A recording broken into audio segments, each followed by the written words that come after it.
ঘোড়ার ডিমের রাজনীতি যেন থামছেই না।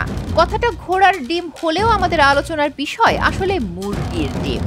দেশের বাজারে ডিম এবং মুরগির বাচ্চার দাম বাড়িয়ে গত ২০ দিনে ২৮০ কোটি টাকা ভোক্তাদের পকেট থেকে হাতিয়ে নিয়েছে বলে অভিযোগ করছে বাংলাদেশ পোল্ট্রি অ্যাসোসিয়েশন বিপিএ।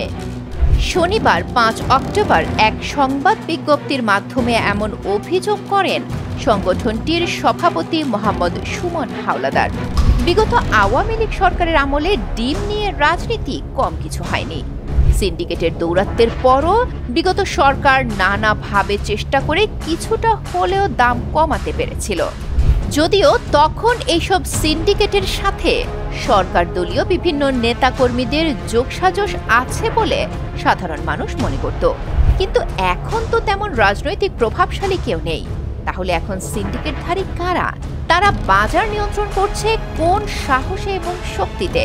কাদের ইশারায় চলছে এইসব অপকর্ম? অন্তর্বর্তী সরকার করছেটাই বা কি? সাধারণ মানুষের কি মুক্তি নেই? এখনো কি বাজারে সিন্ডিকেট তাহলে সক্রিয়? ৫ আগস্টের মতো এমন একটা অভ্যুত্থান হয়ে গেছে, এখনো ৩ মাস হয়নি, কিন্তু ইতোমধ্যে সিন্ডিকেট আবার এতটা ভয়ানক হয়ে উঠতে শুরু করলো কিভাবে? গত সরকারকে দেয়া দায়ভার জনগণ আর দেখতে চায় না। নতুন বাংলাদেশের স্বপ্ন দেখা সাধারণ মানুষ জবাব চায়।